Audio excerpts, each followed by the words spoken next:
ಗಣಿಗಾರಿಕೆ ಅಂತೂ ಬೇಕಿಲ್ಲ ಆಯಿತಾ. ದಯವಿಟ್ಟು ಮಕ್ಕಳಿಗೆಲ್ಲ ಭಾಳ ಪ್ರಾಬ್ಲಮ್ ಆಯ್ತೈತೆ. ಆದ್ರೂ ರಾಜೇಶ್ ದೇಶ ಕೊಡೋದ ನಮ್ಮ ಗ್ರಾಮಕ್ಕೆ ಕೊಡ್ಲಿ ಹೇಳಿ, ನಮ್ಮ ಮಕ್ಕಳೇ ಮುಂದೆ ಬರ್ತಾರಲ್ಲ. ಸರ್ಕಾರ ಈ ಥರ ಮಾಡುವಾಗ ನಾವು ಎಲ್ಲಿಗೆ ಹೋಗಬೇಕು?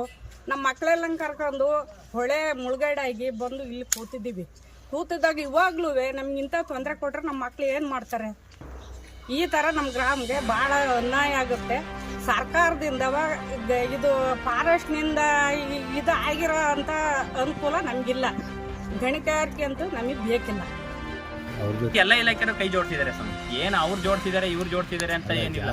ಯಾರು ಮುತುವರ್ಜಿ ತಗೊಂಡ್ ಮಾಡ್ತಾರೆ ಅವ್ರಗಳ ಹೆಸರು ಊರುಗಳಿಗೆ ಗಣಿಗಾರಿಕೆ ಸಪೋರ್ಟ್ ಇದೆ. ಫಾರೆಸ್ಟ್ನರ್ ಮುಖ್ಯವಾಗಿ ಅರಣ್ಯದವ್ರು ಸಪೋರ್ಟ್, ಫಾರೆಸ್ಟ್ ಡಿಪಾರ್ಟ್ಮೆಂಟ್ ಅವರು ಗಣಿಗಾರಿಕೆಯರಿಗೆ ಸಪೋರ್ಟ್ ಮಾಡ್ತಿದ್ದಾರೆ ಸ್ವಾಮಿ. ಸರ್ವೆ ನಂಬರ್ 116ರಲ್ಲಿ 57.57 ಹೆಕ್ಟೇರ್ ಅಂತ ಹೇಳಿದ್ರೆ 155 ಎಕರೆ ಬರುತ್ತೆ.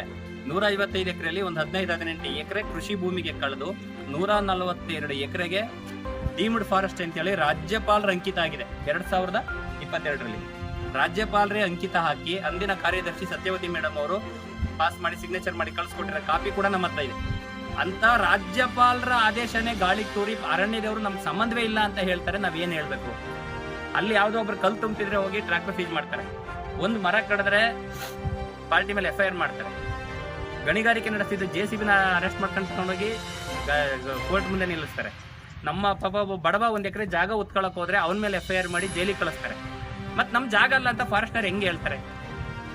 ಯಾವ ಕಾರಣದಿಂದ ಹೇಳ್ತಾ ಇದಾರೆ ಫಾರೆಸ್ಟ್ನವರು? ಇಲ್ಲಿ ದೊಡ್ಡ ಸಮಸ್ಯೆ ಮಾಡ್ತಿರೋದು ಅವ್ರ ಜೊತೆ ಅತಿಯಾಗಿ ಕೈ ಜೋಡಿಸಿ ನಮ್ಮ ಗ್ರಾಮನ ಹಾಳು ಮಾಡ್ತಿರೋರೆ ಅರಣ್ಯ ಇಲಾಖೆಯವರು. ಇನ್ ಯಾರನ್ನು ದೂಷಣೆ ಮಾಡಿ ಪ್ರಯೋಜನ ಇಲ್ಲ. ಈಗ ಸ್ಥಳೀಯ ಅಧಿಕಾರಿಗಳು ಏನಿದ್ದಾರೆ, ವಿಲೇಜ್ ಅಕೌಂಟೆಂಟ್ RI ಇಂದ ಹಿಡಿದು ಅವರ ಮುಖಾಂತರನೇ ಮಾಡ್ತಾರೋ ಇವ್ರ ಮುಖಾಂತರ ಮಾಡ್ತಾರೋ ಅಂತ ಹೇಳೋದಕ್ಕಿಂತ ನಮ್ಮ ಅರಣ್ಯ ಇಲಾಖೆಯವರು ಮಾಡ್ತಿರೋಂತ ಮೋಸ ಇನ್ಯಾರು ಮಾಡ್ತಿಲ್ಲ.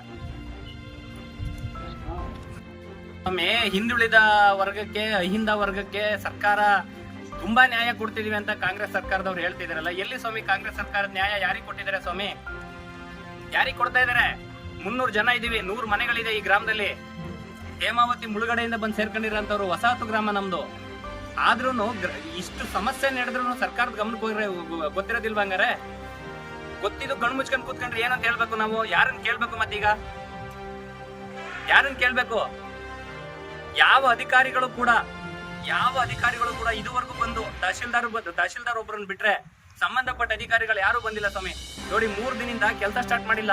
ಪೊಲ್ಯೂಷನ್ ಬೋರ್ಡ್ ಇವತ್ತು ಮಿಷನ್ ಇಟ್ಟೋಗ್ಯಾರೆ. ಅವ್ರು ಕೆಲಸ ಮಾಡೋದು ನಿಲ್ಸಿದ್ಮೇಲೆ ಇವ್ರು ಮಿಷನ್ ತಂದಿಟ್ರೆ ರಿಸಲ್ಟ್ ಏನ್ ಬರುತ್ತೆ?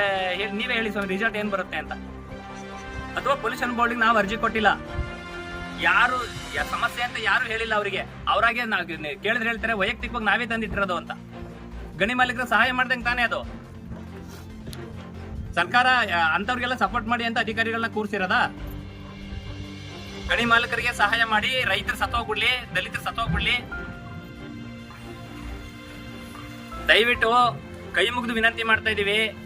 ಮಲ್ಲಮ್ಮನವ್ರ ಮಗ ರಾಜೇಶ್ ನೀಡ್ತಾರ ನರ್ಕನ ಗ್ರಾಮದವ್ರು ಸೈರ್ಸಕ್ ಆಗ್ತಾ ಇಲ್ಲ. ರಾಜೇಶ್ಗೆ ಗಣಿಗಾರಿಕೆ ಮಾಡ್ಲಿಕ್ಕೆ ನೀವು ಅನುಮತಿ ನೀಡ್ತೀವಿ ಅನ್ನೋದಾದ್ರೆ ಗ್ರಾಮಸ್ಥರಿಗೆ ವಿಷಯ ಕೊಟ್ಬಿಡಿ. ನಮ್ಗೆ ಆಗ್ತಾ ಇಲ್ಲ, ಸ್ಟೇಷನ್ಗೆ ಹೋಗಿ ಬಂದು ನರ್ಕನಿಚಕ್ ಆಗ್ತಾ ಇಲ್ಲ ಅವರಿಂದ. ಸರ್, 87 ಜನದ ಮೇಲೆ ಕೇಸ್ ಇದೆ 2001ರಿಂದ ಪ್ರೆಸೆಂಟ್ ಈವನ್ವರ್ಗು. ಬರೀ ಕೋರ್ಟು, ಕಚೇರಿ, ಸ್ಟೇಷನ್ ತಿರುಗಿ ನಮಗೂ ಸಾಕಾಗಿ ಹೋಗಿದೆ. ನಮ್ಗೆ ಆಗ್ತಾ ಇಲ್ಲ.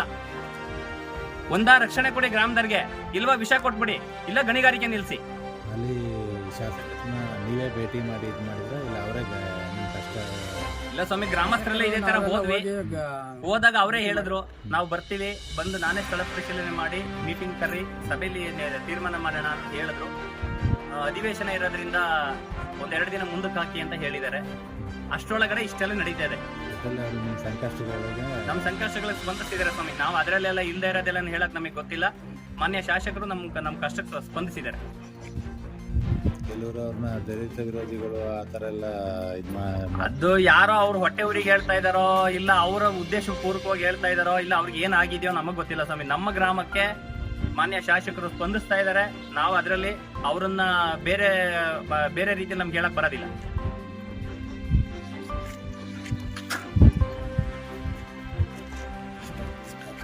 ಬನ್ನಿ, ಇಲ್ಲ ನೀವು ಹೇಳ್ತಾ ಹೋಗಿ. ನಮಸ್ತೆ, ನನ್ನ ಹೆಸರು ರಮೇಶ್ ಅಂತ, ನೇರನಗರ ಗ್ರಾಮದಿಂದ. ಸರ್, ಇಲ್ಲಿ ಗಣಿಗಾರಿಕೆಯಿಂದ ಗ್ರಾಮಕ್ಕೆ ತುಂಬಾ ತೊಂದರೆ ಆಗ್ತಾ ಇದೆ. ಸರ್ಕಾರಿ ಅಧಿಕಾರಿಗಳು ಎಲ್ಲೋ ಕುತ್ಕೊಂಡು ಯಾರೋ ಸರ್ವೆ ನಂಬರ್ ತಗೊಂಡೋಗಿ ಕೊಟ್ಟರು, ಯಾರೋ ಜಾಗ ತೋರಿಸಿದ್ರು, ಯಾರೋ ಸ್ಕೆಚ್ ಮಾಡಿದ್ರು ಅಂತ ಹೇಳಿ ಗಣಿಗಾರಿಕೆ ಕೊಟ್ಟು ಗ್ರಾಮದ ಪಕ್ಕದಲ್ಲಿ ಗಣಿಗಾರಿಕೆ ಸ್ಟಾರ್ಟ್ ಮಾಡಿ ಇವತ್ತಿಗೆ 18-19 ದಿವಸ ಆಗಿದೆ. ಮಕ್ಕಳನ್ನ ಶಾಲೆಗೆ ಕಳಿಸ್ತಾ ಇಲ್ಲ ಪೋಷಕರು. ಬ್ಲಾಸ್ಟ್ ಮಾಡ್ತಾರೆ, 24 ಗಂಟೆ ಡ್ರಿಲ್ಲಿಂಗ್ ಹೊಡಿತದೆ, 24 ಗಂಟೆ ಬ್ರೇಕರ್ ಕೆಲಸ ಮಾಡ್ತಾರೆ, ಬ್ಲಾಸ್ಟ್ ಮಾಡ್ತಾರೆ, ಕ್ರಷರ್ ಸ್ಟಾರ್ಟ್ ಆಗುತ್ತೆ.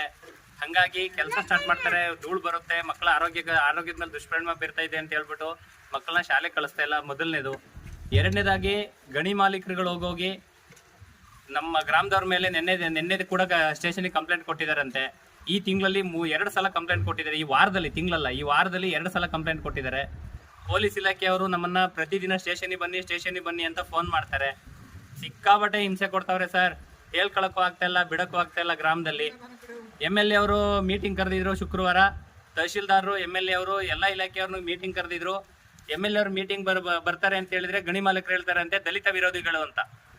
ಈಗ MLA ಅವರು ಯಾವ ಗ್ರಾಮಕ್ಕೆ ಸಪೋರ್ಟ್ ಮಾಡ್ತಾರೆ ಅವರೆಲ್ಲ ದಲಿತ ವಿರೋಧಿಗಳು. ಹಂಗಾದ್ರೆ ಇವ್ರಿಗೆ ಸಪೋರ್ಟ್ ಮಾಡಿದ್ರೆ ಜನಪ್ರತಿನಿಧಿಗಳು ಒಳ್ಳೆಯವರು, ಇವ್ರಿಗೆ ಸಪೋರ್ಟ್ ಮಾಡಿದ್ರೆ ಒಂದು ಗ್ರಾಮಕ್ಕೆ ಸಪೋರ್ಟ್ ಮಾಡಕ್ ಬಂದ್ರೆ ಅವ್ರು ಕೆಟ್ಟವರು ಅಂತ ಹೇಳಿಕೆ ನೀಡ್ತಾರೆ. ಏನ್ ಮಾಡ್ಬೇಕು ಅಂತ ನಮಗೆ ಗೊತ್ತಾಗ್ತಾ ಇಲ್ಲ. ಮಾನ್ಯ ಶಾಸಕರು ವಿಧಾನಸಭೆ ಅಧಿವೇಶನದಲ್ಲಿ ಇರೋದ್ರಿಂದ ದಯವಿಟ್ಟು ಅಲ್ಲೇ ಈ ವಿಚಾರನ ಪ್ರಸ್ತಾಪ ಮಾಡಿ ನಮ್ಗೆ ಅನುಕೂಲ ಮಾಡ್ಕೊಡ್ಬೇಕು ಅಂತ ಕೇಳ್ಕೊತೀವಿ ನಿಮ್ಮ ಮಾಧ್ಯಮದ ಮುಖಾಂತರ. ಗ್ರಾಮದವರಿಗೆ ಸಿಕ್ಕಾಪಟ್ಟೆ ತೊಂದರೆ ಆಗಿದೆ. ನಮ್ಮ ಗ್ರಾಮಕ್ಕೆ ತೊಂದರೆ ಆಗಿಲ್ಲ ಅಂತ ಹೇಳಿದ್ರೆ ನಾವ್ಯಾಕೆ ಸರ್ ಪ್ರತಿದಿನ ನಾವು ಈ ರೀತಿ ಧರಣಿ ಹುಡ್ಕೊಂಡು ಕೂತ್ಕೋಬೇಕಾಗಿತ್ತು? ಇಲ್ಲಿ ನಮಗೆ ತೊಂದರೆ ಆಗ್ತಾ ಇರೋದಿದೆ ತಾನೆ. ಬೆಳಗ್ಗೆ 7 ಗಂಟೆಗೆ ಮಿಷನ್ ಸ್ಟಾರ್ಟ್ ಮಾಡ್ತಾರೆ. 7 ಗಂಟೆಗೆ ಸ್ಟಾರ್ಟ್ ಮಾಡಿದ್ರೆ ಸಂಜೆ 5 ಗಂಟೆ ತನಕ ಕೆಲಸ ಇರುತ್ತೆ. ಊರೊಳಗೆ ಇರೋಕ್ಕಾಗಲ್ಲ, ಅಷ್ಟು ಧೂಳು ಇರುತ್ತೆ. ಉದಾಹರಣೆಗೆ ಮೊನ್ನೆ ಬ್ಲಾಸ್ಟ್ ಮಾಡಿರೋದನ್ನು ಕೂಡ ನಾವು ಮೀಡಿಯಾಕ್ಕೆ ಮಾಧ್ಯಮದವ್ರಿಗೆ ಕೊಟ್ಟಿದ್ದೀವಿ. ಅಷ್ಟೊಂದು ಹೊಗೆ ಬರುತ್ತೆ, ಅಷ್ಟೊಂದು ಧೂಳು ಬರುತ್ತೆ, ಜೊತೆಗೆ ಕೆಟ್ಟ ವಾಸನೆ ಬರುತ್ತೆ. ನಮಗೆ ನಿಭಾಯಿಸಕ್ ಆಗ್ತಾ ಇಲ್ಲ ಗ್ರಾಮದಲ್ಲಿ. ಮೂಲತಃ ಹೇಮಾವತಿಯಿಂದ ಮುಳುಗಡೆಯಾಗಿ ಬಂದಿರೋಂಥವ್ರು ನಾವು. ಈಗ ಇಲ್ಲಿ ನಾನು ಒಕ್ಲೆಬ್ಬಿಸ್ಬೇಕು ಅಂದ್ರೆ ಸರ್ಕಾರದವ್ರಿಗೆ ನಾವ್ ಇನ್ನೇನು ಮಾಡೋಕ್ಕಾಗಲ್ಲ. ಮಾನ್ಯ ಜಿಲ್ಲಾಧಿಕಾರಿಗಳಿರ್ಬೋದು, ನಮ್ಮ ತಹಶೀಲ್ದಾರ್ ಇರ್ಬೋದು, ಮಾನ್ಯ ಜನಪ್ರತಿನಿಧಿಗಳಿರ್ಬೋದು, ಮಾನ್ಯ ಘನ ಸರ್ಕಾರ ಇರ್ಬೋದು, ಅವರಿಗೆ ಪರವಾನಗಿ ನೀಡಿದಿರಿ ಸರಿ. ಪರವಾನಗಿ ನೀಡಿರೋದು ನಾವು ತಪ್ಪು ಅಂತ ಹೇಳ್ತಿಲ್ಲ. ಒಂದು ಗ್ರಾಮನೇ ಹಾಳು ಮಾಡ್ಬಿಟ್ಟು ಒಬ್ಬ ವ್ಯಕ್ತಿಗೆ ಪರವಾನಗಿ ನೀಡಿ ಅವನನ್ನ ಬದುಕಿಸ್ಬೇಕು, ಅವ್ನ ಬದುಕಲಿ ನಮಗೆ ಸಂತೋಷ, ನಮ್ಗೇನ್ ಬೇಜಾರಿಲ್ಲ. ನಾವ್ ಎಲ್ಲಿಗೆ ಹೋಗೋಣ? 50 ವರ್ಷ ಆಗಿದೆ ಸ್ವಾಮಿ ಇಲ್ಲಿ ಬಂದು. 50 ವರ್ಷ ಆದ್ರೂ ನಾವೇನು ಜೀವನ ರೂಪಿಸ್ಕೊಳಕ್ಕಾಗಿಲ್ಲ. ಇನ್ನೂ ಈ ಗ್ರಾಮದಲ್ಲಿ ನಾವು ಕಷ್ಟಪಡ್ತಾ ಇದೀವಿ, ದಲಿತರಿದೀವಿ. ಏನಕ್ಕೆ ನಮ್ಗೆ ಹಿಂಸೆ ಕೊಡ್ಬೇಕು? ಪ್ರತಿದಿನ ಸ್ಟೇಷನ್ಗೆ ಹೋಗಿ ನಿಂತ್ಕೊಳಕ್ ನಾವು ಕುಬೇರಲ್ಲ ಸ್ವಾಮಿ. ನಮ್ಮ ಹತ್ರ ಕಾರ್ಗಳಿಲ್ಲ, ಅವ್ರ ಹತ್ರ ಕಾರವೇ. ಬೇಕಾದಷ್ಟು ಸಂಘಟನೆ ಬರ್ತಾರೆ, ನಮ್ಮನ್ನ ಎತ್ಕಟ್ತಾರೆ, ಪ್ರತಿದಿನ ಸಮಸ್ಯೆ ಮಾಡ್ತಿದ್ದಾರೆ. ಮಾನ್ಯ ಘನ ಸರ್ಕಾರದವರು ದಯವಿಟ್ಟು ನಮ್ಗೆ ಈ ಸಮಸ್ಯೆಯಿಂದ ಬಗೆಹರಿಸಿ ನಮ್ಗೆ ರಕ್ಷಣೆ ಕೊಡ್ಬೇಕು ಅಂತ ಕೇಳ್ಕೊಂತ ಇದೀವಿ. ಗಣಿ ಮಾಲಕರು ನಮಗೆ ನೀಡ್ತಾರೆ, ನರ್ಕನ ನೀಚಕ್ ಆಗ್ತಾ ಇಲ್ಲ. ಗಣಿಗಾರಿಕೆ ನಿಲ್ಸಿ ಗ್ರಾಮದಲ್ಲಿ ಬದುಕಕ್ಕೆ ಅವಕಾಶ ಮಾಡ್ಕೊಡಿ. ಇಲ್ಲ ಗ್ರಾಮಸ್ಥರಿಗೆ, ಶಾಲಾ ಮಕ್ಕಳಿಗೆ ಸೇರಿಸಿ ವಿಷ ಕೊಟ್ಬಿಡಿ ಸ್ವಾಮಿ. ಇದಕ್ಕಿಂತ ನಾವ್ ಇನ್ನೇನು ಕೇಳಕ್ ಆಗೋದಿಲ್ಲ. ಸಿಕ್ಕಾಪಟ್ಟೆ ತೊಂದರೆ ಆಯ್ತದೆ. ಮಾನ್ಯ ಜಿಲ್ಲಾಧಿಕಾರಿಗಳು ಗಮನ ಹರಿಸಬೇಕು ಅಂತ ಕೇಳ್ಕೊತಾ ಇದೀವಿ. ನಮ್ಗೆ ಆಗ್ತಾ ಇಲ್ಲ, ನಿಭಾಯಿಸಕ್ ಆಗ್ತಾ ಇಲ್ಲ ಇವ್ರನ್ನ. ಪ್ರತಿದಿನ ಕೊಣನೂರು ಸ್ಟೇಷನ್ ಇಂದ ಫೋನ್ ಮಾಡಿ ಸ್ಟೇಷನ್ಗೆ ಬನ್ನಿ ಕಂಪ್ಲೇಂಟ್ ಕೊಟ್ಟವ್ರೆ ಅಂತ ಹೇಳಿದ್ರೆ ಎಷ್ಟು ದಿನ ಅಂತ ತಿರ್ಗನ ಸ್ವಾಮಿ? ಪ್ರತಿದಿನ ಕೆಲ್ಸಕ್ಕೆ ಹೋಗ್ಬೇಕು, ಜೀವನ ಮಾಡ್ಬೇಕು. ಕೂಲಿ ನಾಲಿ ಮಾಡ್ಲಿಲ್ಲ ಅಂದ್ರೆ ನಮ್ಗೆ ಹೊಟ್ಟೆ ತುಂಬಲ್ಲ. ಏನ್ ಮಾಡ್ಬೇಕು ನಾವು? 1 ವರ್ಷ ಮಳೆ ಹೂದು ಬೆಳೆ ಹೋಗುತ್ತೆ, 1 ವರ್ಷ ಮಳೆ ಆಗದೇನೆ ಬೆಳೆ ಹೋಗುತ್ತೆ. ಜೀವನ ಮಾಡೋದ್ ಕಷ್ಟ ಇದೆ ನಮ್ಗೆ. ಕೂಲಿ ಮಾಡಿ ಸಂಘಗಳು ತಗೊಂಡಿದೀವಿ ಸ್ವಾಮಿ, ಸಂಘ ಕಟ್ಬೇಕು. ನಮ್ಗೆ ಯಾರು ಕೊಡ್ತಾರೆ ದುಡ್ಡ? ಆಗ್ತಾ ಇಲ್ಲ. ಈ ಸಮಸ್ಯೆ ನಿಭಾಯಿಸಕ್ ಆಗ್ತಾ ಇಲ್ಲ. ದಯವಿಟ್ಟು ಮಾನ್ಯ ಘನ ಸರ್ಕಾರ ಬಂದು ಸ್ಥಳ ಪರಿಶೀಲನೆ ಮಾಡಿ ನಮ್ಗೆ ರಕ್ಷಣೆ ಕೊಡ್ಬೇಕು ಅಂತ ಮಾಧ್ಯಮದ ಮುಖಾಂತರ ಕೈ ಮುಗಿದು ವಿನಂತಿ ಮಾಡ್ತಾ ಇದೀವಿ ಸ್ವಾಮಿ. ಗಣಿಗಾರಿಕೆ ಅವ್ರು ನೀಡ್ತಾರ, ಮಲ್ಲಮ್ಮರ ಮಗ ರಾಜೇಶ್ ನೀಡ್ತಾರೆ ನರ್ಕ. ನಮಗೆ ಸಹಿಸ್ಕೊಳಕ್ ಆಗ್ತಾ ಇಲ್ಲ. ಹೇಳ್ತಾರೆ, ಮೊನ್ನೆ ಒಂದು ಸ್ಟೇಟ್ಮೆಂಟ್ ಕೊಡ್ತಾರೆ ಟಿವಿನಲ್ಲಿ, ದೇಶ ಕಾದೆ ಅಂತ. ದೇಶ ಕಾದ್ಬಿಟ್ಟು ಇಲ್ಲಿ ಬಂದು ಭೂತಾಯಿ ಒಡಲಿ ಕೈ ಹಾಕ್ಬಿಟ್ಟು ನಮ್ ಗ್ರಾಮನ ಹಾಳು ಮಾಡ್ಬೇಕಾ? 300 ಜನ ಇದೀವಿ ಸ್ವಾಮಿ. ಇವ್ರು ಒಬ್ರಿದ್ದಾರೆ, ತಂದೆ ಅಫಿಷಿಯಲ್ಲು, ತಂದೆ ತೀರ್ಕೊಂಡಿದ್ದಾರೆ, ರಾಜೇಶ್ ಅವ್ರ ತಂದೆ ತೀರ್ಕೊಂಡಿದ್ದಾರೆ. ಅಣ್ಣ ಅಫಿಷಿಯಲ್ಲು, ಇವ್ರ ಅಫಿಷಿಯಲ್ಲು. ಅಫಿಷಿಯಲ್ ಫ್ಯಾಮಿಲಿಗೂ ಗಣಿಗಾರಿಕೆ ಮಾಡಕ್ ಪರ್ಮಿಷನ್ ಕೊಡ್ಬೋದು ಅಂತ ಯಾವ ರೂಲ್ಸ್, ಯಾವ ಕಾನೂನು ಬರ್ದಿದೆ ಸ್ವಾಮಿ? ಇಲ್ದೇರ ಕಂಪ್ಲೇಂಟ್ ಕೊಟ್ಬಿಟ್ಟು ನಮ್ಮನ್ನ ಸ್ಟೇಷನ್ಗೆ ಕರೆಸ್ಬೋದು. ಗಣಿಗಾರಿಕೆ ಮಾಡ್ತಾ ಇರೋ ಜಾಗನ ಸರ್ಕಾರನೇ ಅವರಿಗೆ ಕೊಟ್ಟೈತಂತಲ್ಲ ಮಲ್ಲಮ್ಮನವ್ರಿಗೆ. ಅದನ್ನೇ ಸ್ವಾಮಿ ನಾವ್ ಹೇಳ್ತಾ ಇರೋದು. ಸರ್ಕಾರದವರೇ ಅವ್ರಿಗೆ ಕೊಟ್ಬಿಟ್ಟಿದ್ದಾರೆ ಅಂತ, ಲೀಸ್ಗೆ ಬರ್ಕೊಟ್ಬಿಟ್ಟಿದಾರಂತೆ ಪೂರ್ತಿ. ಅವ್ರಿಗೆ ಕೊಟ್ಟಿರೋದು ಯಾವ ಸರ್ವೆ ನಂಬರ್? ಸರ್ವೆ ನಂಬರ್ 116 ಮಲ್ಪಣ್ಣ ಹೋಬಳಿಗೆ ಬರುತ್ತೆ. ನಮ್ಮ ಗ್ರಾಮಕ್ಕೆ ಹೊಂದ್ಕೊಂಡಂತೆ ಇದೆ. ಇಲ್ಲಿಂದ 170 ಮೀಟರ್ ಇದೆ ಸ್ವಾಮಿ ಅವ್ರ ಕ್ವಾರಿ ಬಿ ಬಿಂದು. ಇವ್ರು ಮಾಡ್ತಾ ಇರೋದು ಎಷ್ಟನೇ ಸರ್ವೆ ನಂಬರ್? ಯಾರು? 116 ಅವ್ರಿಗೆ ಕೊಟ್ಟಿರೋದು. ಮೂಲತಃ ಬಲದಂಡೆ ನಾಲೆಗೆ ಮುಳುಗಡೆ ಆಗಿದೆ ಅಂತ ಹೇಳಿ 3.5 ಎಕರೆ ಅವ್ರಿಗೂ ಗ್ರಾಂಟ್ ಆಗಿದೆ. ಅದು 115 ಸರ್ವೆ ನಂಬರ್. ಇವ್ರ ಅದನ್ನ ಮುಟ್ಟುವಿಲ್ಲ, ಅಲ್ಲಿ ಕೃಷಿನೂ ಮಾಡಲ್ಲ, ಏನು ಮಾಡಲ್ಲ. ಬಟ್ ಸರ್ವೆ ನಂಬರ್ 116 ಗಣಿಗಾರಿಕೆ ನಡೆಸಲಿಕ್ಕೋಸ್ಕರ ಒಂದು ಗ್ರಾಮದ ಜನಗಳಿಗೆ ಇಷ್ಟೊಂದು ತೊಂದರೆ ಕೊಟ್ಕೊಂಡು ಈ ರೀತಿ ಹಿಂಸೆ ಕೊಡ್ತಾವ್ರೆ. ಈಗ ಒಂದೇ ಗಣಿಗಾರಿಕೆ ನಡೀತಾ ಇರೋದಲ್ಲಿ ಸರ್ವೆ ನಂಬರ್ 116 2-3 ಗಣಿಗಾರಿಕೆ ನಡೀತಿದ್ವಿ ಸ್ವಾಮಿ. ನಮಗ್ ತೀರಾ ತೊಂದರೆ ಆಗ್ತಾ ಇರೋದು ಈ ಗಣಿಗಾರಿಕೆಯಿಂದ. ನಾವಿಲ್ಲಿ ಯಾವುದೇ ದ್ವೇಷ ಅಥವಾ ಹೊಟ್ಟೆ ಉರಿ ಇಟ್ಕೊಂಡು ನಾವು ಹೇಳ್ತಿಲ್ಲ ಸ್ವಾಮಿ. ನಮ್ಮ ಗ್ರಾಮಕ್ಕೆ ತೊಂದರೆ ಆಗ್ತಾ ಇದೆ, ಹಂಗಾಗಿ ಹೇಳ್ತಾ ಇದೀವಿ. ಇನ್ನೊಂದು ಸ್ವಾಮಿ, ಕೋರ್ಟಲ್ಲಿ ಆರ್ಡರ್ ಆಗಿದೆ, ಕೋರ್ಟ್ ಆರ್ಡರ್ನ ವೈಲೇಷನ್ ಮಾಡ್ತಾವ್ರೆ ಅಂತ ಸ್ಟೇಷನ್ಗೆ ಹೋಗಿ ಕಂಪ್ಲೇಂಟ್ ಕೊಡ್ತಾರಲ್ಲ, ಕಾಂಟೆಂಪ್ಟ್ ಕೋರ್ಟ್ಗೆ ಹೋಗಿ ಕೇಳಿ ಬಿಡಿ ಸ್ವಾಮಿ. ನಾವು ಅಲ್ಲೇ ಹೋಗಿ ಕೇಳ್ತೀವಿ ಏನಕ್ಕೆ ಮಾಡಿದ್ರಿ ಅಂತ. ಅವ್ರಿಗೆ ಆದೇಶ ನೀಡಿರೋದು ಜಿಲ್ಲಾಧಿಕಾರಿಗಳು ಮರುಪರಿಶೀಲನೆ ಮಾಡುವವರೆಗೆ ನೀನ್ ಏನು ಮಾಡಬಾರ್ದು ಅಂತ ಆದೇಶ ಕೊಟ್ಟವ್ರೆ. ನೀನ್ ಎಕ್ಸ್ಪಾರ್ಟಿ ಹೋಗ್ಬಿಟ್ಟು ಕೋರ್ಟಲ್ಲಿ ಆರ್ಡರ್ ತಂದ್ಬಿಟ್ಟು ಕೆಲಸ ಮಾಡು ಅಂತ ಹೇಳಿಲ್ಲ. ಅಲ್ಲೂ 30 ದಿನ ಟೈಮ್ ಕೊಟ್ಟಿದ್ದಾರೆ ಡಿ ಸಿ ಅವ್ರಿಗೆ, 30 ದಿನದೊಳಗಡೆ ವರದಿ ಕೊಡ್ಬೇಕು ಅಂತ. ನಮ್ಮ ಹತ್ರನೂ ಇದೆ ಕಾಫಿ. ನಿಮ್ಗೇನೋ MN ಸುರೇಶ್ ಹೇಳ್ಕೊಟ್ಟು ಈ ತರ ಮಾಡ್ತಾರೆ ಸರ್. ಅವರು ಗಣಿ ಮಾಲಕರೇ ಸ್ವಾಮಿ, ಅವ್ರು ಹೆಂಗೆ ಹೇಳ್ತಾರೆ? ಇಲ್ಲ ಸರ್, ಅವರು ಸುರೇಶ್ಗೂ ನಮಗೂ ಸಂಬಂಧವೇ ಇಲ್ಲ. ಯಾಕೆಂದ್ರೆ ಅವರು ಗಣಿ ಮಾಲಕರೇನೆ, ಅವ್ರದ್ದು ಇರೋದು ಸರ್ವೆ ನಂಬರ್ 116 ಅದೇಂಗ್ ಅವ್ರು ನಮಗೆ ಸಪೋರ್ಟ್ ಮಾಡ್ತಾರೆ ಸ್ವಾಮಿ? ಸಪೋರ್ಟ್ ಏನು ಅವರು ನಮಗೂ ನಮ್ ಕಂಡ್ರೆ ಅವ್ರಿಗೂ ಆಗಲ್ಲ. ಗಣಿಗಾರಿಕೆಗೆ ಅವರು ಸರ್ವೆ ನಂಬರ್ 116 ನಡೀತಾ ಇರೋದ್ರಿಂದ ನಮ್ಗೆ ಅವ್ರೇನ್ ಸಪೋರ್ಟ್ ಮಾಡ್ತಾರೆ? ಅವ್ರದ್ದೇನು ಬೇರೆ ಸರ್ವೆ ನಂಬರ್ ಅಲ್ಲಿ ಇದೆಯಾ? ಇವ್ರ ಗಣಿಗಾರಿಕೆ ಇವರೆಲ್ಲ ಒಂದಾಗಿದ್ದಾರೆ ಸ್ವಾಮಿ. ಇವ್ರು ಒಂದಾಗ ಅವ್ರ ಮೇಲೆ ಇವ್ರ ಮೇಲೆ ಅವ್ರು ಹೇಳ್ಕೊಂಡು ನಮಗೆ ತೊಂದರೆ ಕೊಡ್ತಾ ಇರೋದು. ಎಷ್ಟು ದಿನ ಅಂತ ಸ್ಟೇಷನ್ಗೆ ಹೋಗೋಣ?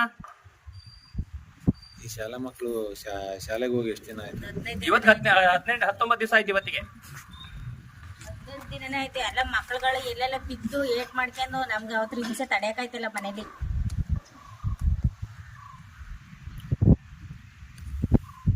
ಅವರು ಈಗ ಒಂದು 3-4 ಜನ ಆ ತರ ವಿರೋಧ ಮಾಡ್ತಾ ಇದಾರೆ. ಇಡೀ ಗ್ರಾಮನೇ ಒಪ್ಪಿಗೆ ಕೊಟ್ಟು ಸುಮ್ಮನಿದೆ ಅಂತ ಹೇಳ್ತಾರೆ. ಇವ್ರನ್ನೆಲ್ಲ ಏನಂತಾರೆ ಈಗ?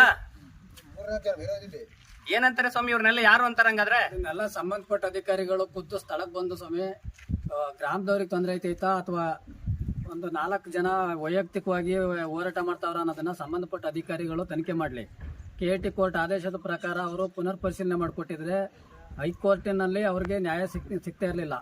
ಅದನ್ನ ಜಿಲ್ಲಾಧಿಕಾರಿಗಳು ಮಾಡಿಕೊಡೋದ್ರಲ್ಲಿ ವಿಫಲರಾಗ್ಯವ್ರೆ ಅಂತ ಅದ್ರ ಕಾಪಿನೂ ಸಹ ನಮ್ಮ ಹತ್ರ ಇದೆ. ಈಗ ಸ್ಕೂಲ್ ಮಕ್ಕಳ ಭವಿಷ್ಯದ ಬಗ್ಗೆ ಯೋಚನೆ ಮಾಡೋದಾಗಿದ್ರೆ ಸರ್ಕಾರ ಇಷ್ಟು ದಿನ 15 ದಿನ ಆಯ್ತು, ಮಕ್ಕಳ ಜೀವನ ಏನಾಗಿದೆ ಅಂತ ಅವ್ರು ಯಾವ ಸ್ಕೂಲಿಗೆ ಗೊತ್ತಿಲ್ಲ. ಅದಕ್ಕೆ ಕಾರಣ ಏನು? ಅದಕ್ಕೆ ಕಾರಣ ಗಣಿಗಾರಿಕೆ ಅಂತ ಎಲ್ಲರಿಗೂ ಗೊತ್ತೈತೆ. ಆದ್ರೆ ಬಂದ ಮಕ್ಕಳ ಜೀವನಕ್ಕೋಸ್ಕರವಾಗಾದ್ರೂ ಅವ್ರ ಮುಂದಿನ ಪೀಳಿಗೆಗೆ ಅವ್ರ ಭವಿಷ್ಯಕ್ಕೆ ಯೋಚನೆ ಮಾಡ್ತಿರೋ ಸರ್ಕಾರ ಇನ್ನು ಸಾರ್ವಜನಿಕರ ಭವಿಷ್ಯನ ಯೋಚನೆ ಮಾಡ್ತಿದೆ ಅನ್ನೋದು ದೊಡ್ಡ ಒಂದು ಸಂಶಯ ಆಗಿದೆ ನಮಗೆ.